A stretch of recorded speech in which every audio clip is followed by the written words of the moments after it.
Türkmenistanyň ähli elektrostansiýalarynda barlyk geçirmäge we gytky wagtda kemçilikleri düzeltmäge resmi tapşyryk berildi.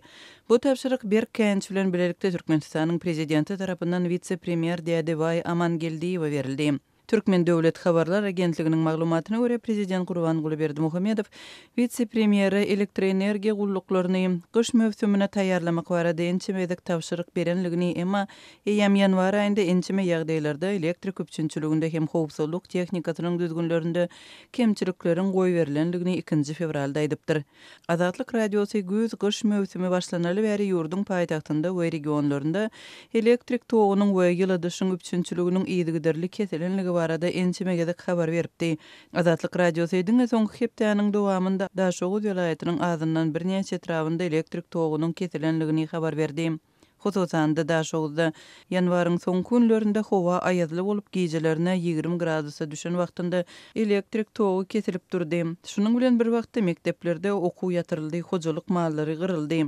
Howanyň sowamagy bilen onsuz hem kadaly işlemeýän gaz we elektrik üçinçiligi gatyp etildi. Soňky 3 güniň dowamında elektrik togu iň azyndan 20 gezek dagy kesilendir. Adamlar indi öýlerinde odun ýakyp ýylanjak bolýarlar diýip Daşoğuz vilayatynyň Buldumsaz etrawynyň ýaşaýjysy 31-nji ýanwarda gurrun berdi. Daşoğuzly ýaşaýjylaryň ýene biri şol güniň özünde Göregli etrawynda akşam saat 20-den 23-e çenli elektrik togunyň üçinçiliginiň doly kesilenligini habar berdi.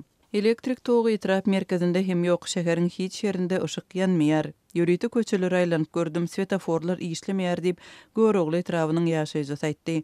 Emma ýurdun häkimetleri we habar beriş serişdeleri elektrik togunyň kesilmegi we munyň bilen baglylykda ýylatyň sowuk howada duçar bolan kynçylyklary barada habar bermediler. Resmi maglumatlarda vitse-premier Diýadybay Amangeldiýew we ähli kemçilikleri barlamak we düzeltmek tapşyrygy bilen bilelikde bir käňiň hemde soňky duýduruşyň berilenligi bellendi. Emma berilen bu käňiň Daşoğuzdaky ýagdaý bilen baglydygy göne aýdylmady. Şeýle-de energiýa resurslaryna baý Türkmenistanyň paýtagtynda we vilayatlarynda soňky aýlarda ýaşaýyş saýlaryň gaz we ýyladyş üçinçiliginiň hem ençemegedek kesilenligi habar berilipdi. Dekabrda Aşgabatyň merkezi etraplarynda ýaşaýyş saýlar uzak wagtlap ýyladyşsyz galypdy.